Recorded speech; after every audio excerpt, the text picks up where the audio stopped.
de la conduite hivernale. Amenez-en.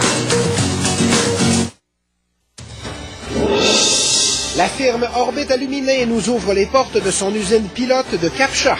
Moi, le rôle que j'ai, c'est de la passer de cette usine de Tesla, une usine de production.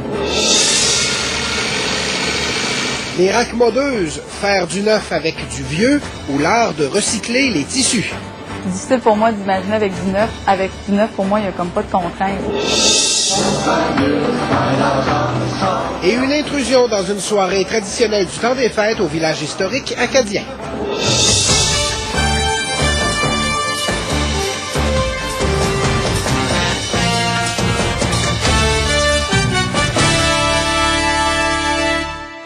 Bon début de soirée, mesdames et messieurs. Bien, nous profitons de ces dernières journées de l'année pour vous présenter des reportages qui sortent de l'ordinaire et de notre quotidien. Nous sommes allés découvrir pour vous des environnements différents qui nous ont même impliqués pour certains sujets, comme vous verrez aujourd'hui et demain. Tout d'abord, depuis quelque temps, une nouvelle entreprise en Gaspésie a les projecteurs braqués sur elle. Je parle de Orbit Aluminé, auparavant Exploration Orbit. La compagnie qui espère révolutionner le monde de la production de l'aluminium a ouvert les portes de son usine de Cap-Chat à Jean-Simon Landry. Il a pu en apprendre plus sur la compagnie, son procédé breveté et ses ambitions. Orbit a un but, produire de l'alumine sans bauxite et ainsi remplacer le procédé Beyer, la norme des alumineries depuis près de 2 siècles. Comment, toutefois, parvenir à produire cette alumine? Orbit m'a expliqué les grandes lignes de son procédé. Première étape, récolter l'argile alumineuse du dépôt Morin qui est situé à mi-chemin entre Murdochville et Grande-Vallée. Une fois transportée à Cap-Chat, la transformation de l'alumine peut commencer. Vous avez 15 lunettes, tout le monde est bon? Let's go! La première étape, ça consiste, comme dans la plupart des procédés miniers, à broyer. Donc, il faut broyer pour en faire une poussière fine. Dans notre cas, nous aussi, on utilise un broyage humide. Ça se trouve à être de l'eau mélangée donc avec la poussière qui a été broyée d'alumine. De l'acide chlorhydrique est ensuite ajouté au mélange et envoyé dans un réacteur. Ils sont chauffés par de la vapeur. C'est un peu comme un presto, comme une cocotte minute. Donc, ça nous permet de chauffer l'acide et le mélange donc de terre, d'argile et d'eau pour obtenir l'extraction. L'extraction donc de l'alumine, du fer et de tous les métaux qui peuvent être d'intérêt. Les métaux se retrouvent donc dissous dans l'acide.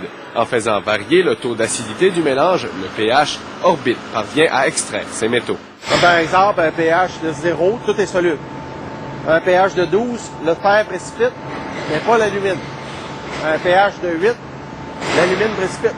Exemple de ce procédé, ce bassin de décantation où l'on retire l'hématite ou le fer du mélange, d'où sa couleur rouge.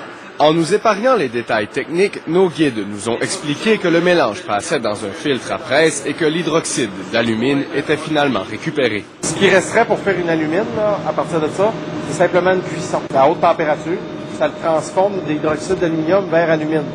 En fait, ça enlève de l'eau, qu'on appelle l'hydrate. L'alumine, elle, c'est ce qu'ils vont mettre dans les cuves directement, sous forme d'une poudre blanche. Ça ressemble vraiment à ça. C'est une véritable petite fortune que tient entre ses mains Orbit. La valeur d'une tonne d'alumine de haute pureté est d'environ 500 000 $. Orbit a de grands projets qui, s'ils se réalisent, auront un impact certain sur la région. Première des choses, transformer l'usine pilote de Cap-Chat en usine de production, à temps plein, d'alumine de haute pureté. C'est une usine test.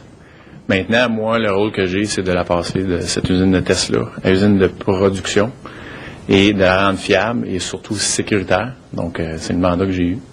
Et de bâtir une belle équipe pour qu'on ait du plaisir. Et ça, c'est un autre aspect des projets d'Orbit. Il nécessite une équipe, ce qui donne du travail à plusieurs Gaspésiens. Ma mère est du coin, donc c'est sûr que le projet est venu me chercher dans tous les sens, comme là, je disais. Alors, je suis très fier d'être ici parce que je me sens chez moi. Parce qu'un projet comme ça dans les régions, c'est rare. J'aime pas beaucoup la ville. J'aime mieux la campagne, puis c'est juste l'air pur. J'ai le trafic aussi, j'ai beaucoup de misère avec ça. Donc d'être de retour ici à Cap-Chat, c'est mon plus grand bonheur. Les dirigeants d'Orbit sont fiers de ce qu'ils ont accompli ici, surtout qu'ils sont partis de presque rien. Ceux-ci entrevoient l'avenir avec optimisme et prévoient un développement colossal pour Orbit. On pense qu'on pourrait devenir une nouvelle référence dans la matière. Dans 5 ans, Orbit est où? Une bonne question. Bien sûr, Orbit va être en production en 5 ans, donc va générer des revenus de ses propres produits, mais aussi devrait avoir établi avec différents partenaires étrangers, potentiellement d'autres usines ailleurs dans le monde, donc pour d'autres endroits. Donc Orbit est appelé, selon mon avis, à devenir une grande société internationale. À ce point. À ce point, je peux l'affirmer. Une fois l'usine de Cap-Chat complétée, Orbit désire se concentrer sur son projet d'usine de Grande-Vallée, une usine qui produirait de l'alumine de qualité industrielle pour les alumineries du Québec. Un projet qui pourrait créer jusqu'à 250 emplois, selon la compagnie. Jean-Simon Landry, CHU-TVA, Cap-Chat. Parlons d'une autre nouvelle entreprise, mais dans un tout autre domaine maintenant. Un centre de tri a ouvert ses portes à Saint-Alexis il y a quelques mois. 3 employés s'affairent à récupérer, recouper puis transformer des vêtements dont personne